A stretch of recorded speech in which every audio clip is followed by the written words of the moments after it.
হৃদয়ের ক্ষতটা বাহির থেকে দেখানো যায় না।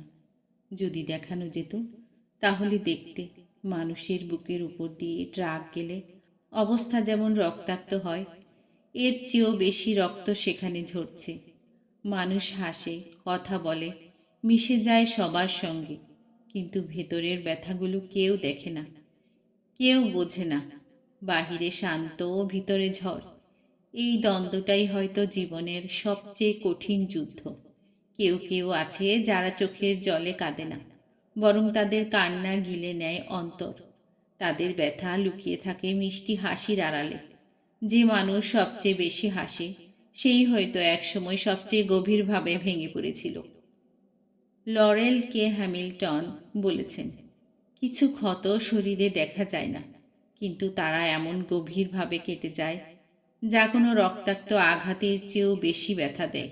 হৃদয়ের ক্ষত সময়ের সঙ্গে শুকিয়ে যায় না, শুধু মানুষ শিখে নেয় কিভাবে রক্তপাতের মাঝেও চেহারা স্বাভাবিক রেখে বাঁচতে হয়।